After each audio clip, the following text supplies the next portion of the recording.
नमस्कार विद्यार्थी मित्रांनो, मी नम्रता पाटील, सुमन हायस्कूल नंबर 6। आज आपण प्रकरण 4 कार्बन आणि त्याची संयोजने यामध्ये भाग 2 शिकणार आहोत।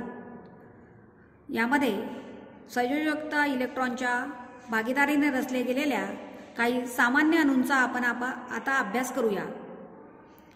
मागच्या तासाला आपण कार्बनविषयी थोडक्यात माहिती मिळवलेली आहे। त्याचप्रमाणे सहसंयोजक बंध म्हणजे काय, आयनिक बंध म्हणजे काय त्याचीही माहिती आपण मिळवलेली आहे। पुढे काही उदाहरणं आपण घेऊ। त्याच्यामध्ये संयोजकता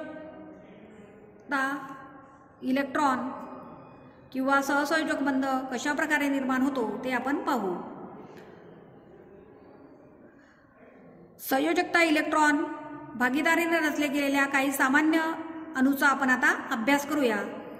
या प्रकारे रचला जाणारा सर्वात साधा अणू हायड्रोजन आहे। तुम्ही आधी शिकला आहात त्याप्रमाणे हायड्रोजनचा परमाणु क्रमांक 1 आहे।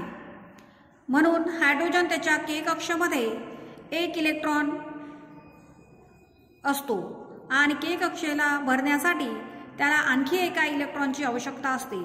त्यामुळे 2 हायड्रोजन परमाणु त्यांच्या इलेक्ट्रॉनची भागीदारी करून हायड्रोजन अणू H2 बनवितात व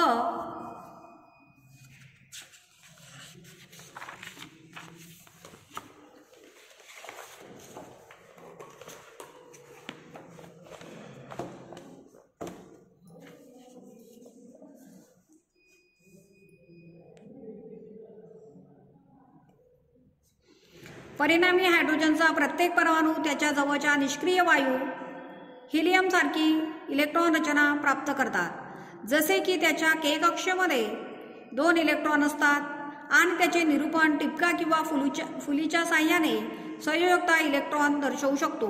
आकृती 4.1 मध्ये ते दर्शवण्यात आलेले हायड्रोजनच्या बाह्यतम कक्षेत 1 इलेक्ट्रॉन असणारे, दुसऱ्या हायड्रोजनच्या बाह्यतम कक्षेत 1 इलेक्ट्रॉन असणारे द्विक स्थिती पूर्ण करण्यासाठी दोघी हायड्रोजनचे 1-1 इलेक्ट्रॉन भागीदारीत घेतले जातात आणि आपल्याला तिथे एकेरी बंध बघायला मिळतो।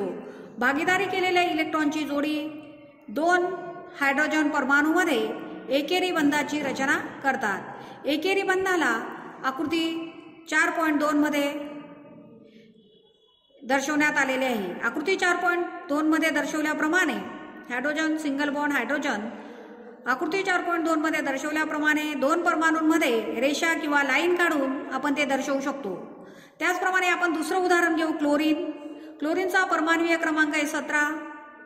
त्याची इलेक्ट्रॉन रचना आणि संयोजकता काय असेल तर क्लोरीनचा परमाणुीय क्रमांक 17, पहिल्या कक्षेत 2 इलेक्ट्रॉन, दुसऱ्या कक्षेत 8 इलेक्ट्रॉन आणि तिसऱ्या कक्षेत 7 इलेक्ट्रॉन। अष्टक पूर्ण करण्यासाठी तो एका इलेक्ट्रॉनची तिथे भागीदारी करणारे क्लोरीन द्विपरमाणुीय अणू Cl2 ची रचना करतो। तुम्ही या अणूसाठी इलेक्ट्रॉन बिंदू रचना काढू शकता का तर ती आपण काढू शकतो। लक्षात ठेवा की मात्र संयोजकता कक्षेच्या इलेक्ट्रॉनचे निरूपण करण्याची आवश्यकता असते। त्याचप्रमाणे दुसरं उदाहरण आपण पाहू, ऑक्सिजन। ऑक्सिजनचा परमाणु क्रमांक आहे 8, पहिल्या कक्षेत 2 इलेक्ट्रॉन, दुसऱ्या कक्षेत 6 इलेक्ट्रॉन। अष्टक स्थिती पूर्ण करण्यासाठी त्याला 2 इलेक्ट्रॉनची भागीदारी करावी लागते आणि तिथे 2 इलेक्ट्रॉनची भागीदारी केल्यामुळे तिथे द्विहेरी बंध आपल्याला तयार झालेला दिसून येतो। त्यासाठी आपण आकृती 4.3 बघू शकतो। ऑक्सिजनच्या बाबतीत आपण 2 ऑक्सिजन परमाणूमध्ये द्विहेरी बंध किंवा द्विबंधाचे निर्माण झालेले पाहू शकतो। असे होण्याचे कारण ऑक्सिजन परमाणूच्या L कक्षेमध्ये ऑक्सिजनचा परमाणुीय क्रमांक 8 आहे, 6 इलेक्ट्रॉन असतात आणि त्याला अष्टक पूर्ण करण्यासाठी आणखी 2 इलेक्ट्रॉनची आवश्यकता असते। परंतु प्रत्येक ऑक्सिजन परमाणू दुसऱ्या ऑक्सिजन परमाणूबरोबर 2 इलेक्ट्रॉनची भागीदारी करून आकृती 4.3 मध्ये दर्शवल्याप्रमाणे रचना करतो। आकृती 4.3 जर आपण पाहिली तर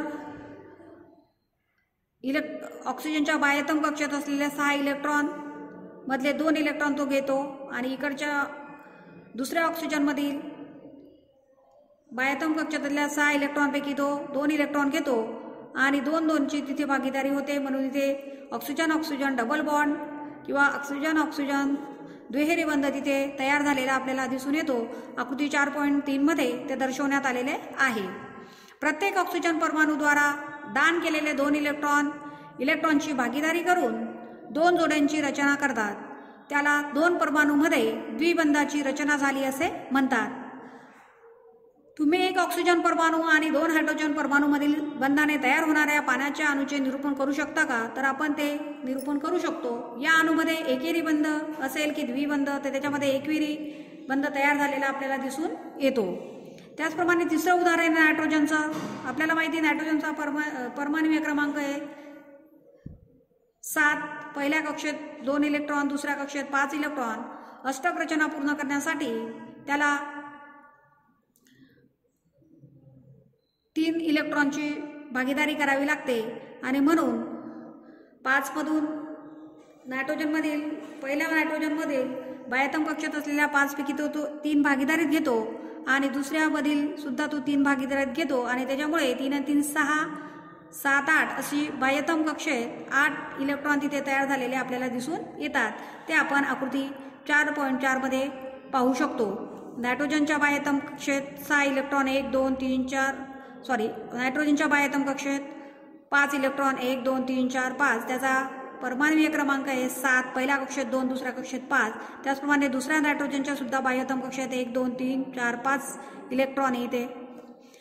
नायट्रोजनच्या द्विपरमाणु अणूच्या बाबतीत काय होईल? नायट्रोजनचा परमाणुीय क्रमांक 7 आहे, त्याची इलेक्ट्रॉनीय रचना आणि संयुगीकरण क्षमता कशी असेल? अष्टक प्राप्त करण्यासाठी नायट्रोजन अणूमध्ये असलेल्या प्रत्येक नायट्रोजन परमाणू 3 इलेक्ट्रॉनचे योगदान देऊन इलेक्ट्रॉनची भागीदारी केलेल्या 3 जोड्या देतो। याला 2 परमाणूमधील त्रिबंधाची रचना झाली असे म्हणतात। N2 ची इलेक्ट्रॉन बिंदू रचना आणि त्याच्या त्रिबंधाने निरूपण आकृती 4.4 प्रमाणे करू शकतो।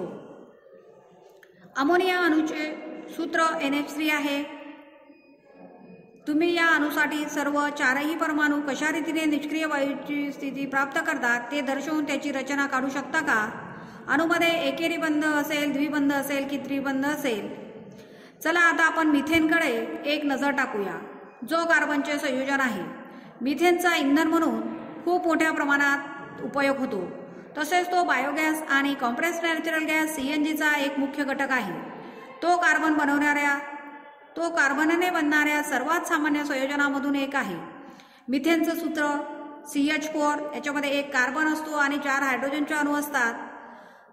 आपल्याला माहिती आहे की कार्बनच्या बाह्यतम कक्षेत 4 इलेक्ट्रॉन असतात। ते 4 इलेक्ट्रॉन प्रत्येक हायड्रोजनशी एकेरी बंध तयार करतात आणि आपल्याला कार्बन हायड्रोजन सिंगल बॉन्ड तिथे तयार झालेला दिसतो। म्हणजेच एका कार्बनला 4 हायड्रोजन एकेरी बंधाने जोडले गेलेले आपण ते पाहू शकतो। आपल्याला माहित आहे की हायड्रोजनची संयोजकता 1 आहे। कार्बन चतुसंयोजक आहे कारण त्याच्याकडे 4 संयोजक इलेक्ट्रॉन आहेत। निष्क्रिय वायूसारखी रचना प्राप्त करण्यासाठी कार्बन हायड्रोजनच्या 4 परमाणूबरोबर आकृती 4.5 मध्ये दर्शवल्याप्रमाणे या इलेक्ट्रॉनची भागीदारी करतो। आपण आकृती 4.5 पाहू। आकृती 4.5 मध्ये जर आपण पाहिलं, कार्बनच्या बाह्यतम कक्षेत 1 2 3 4 इलेक्ट्रॉन आहेत। त्याचप्रमाणे प्रत्येक हायड्रोजनच्या बाह्यतम कक्षेत 1 1 इलेक्ट्रॉन आहे। इथे ते आपण पाहू शकतो कार्बनच्या बाह्यतम कक्षेतील 1 इलेक्ट्रॉन आणि हायड्रोजनचा 1 इलेक्ट्रॉन असा इथे एकेरी बंध तयार झालेला आहे। प्रत्येक हायड्रोजन कार्बनशी एकेरी बंध इथे तयार करतो आणि अशा प्रकारे मिथेनची इलेक्ट्रॉन बिंदू रचना इथे तयार होते। असे बंध की जे 2 परमाणूमध्ये इलेक्ट्रॉन युग्माच्या भागीदारीने बनलेले असतात त्यांना सहसंयोजक बंध म्हणून ओळखतात। सहसंयोजक बंध असलेल्या अणूंमध्ये प्रबळ बंध तयार झालेला दिसतो, परंतु आंतराण्वीय आकर्षण बळ हे कमी असते। यामुळे या संयोजनांचे गलन किंवा विलयन बिंदू आणि उत्कलन बिंदू हे खूपच कमी असतात। परमाणूंमध्ये इलेक्ट्रॉनची भागीदारी होऊन वीजभार रहित कण निर्माण होतात, म्हणून असे सहसंयोजक संयोजन सामान्यपणे विद्युतचे मंद वाहक असतात।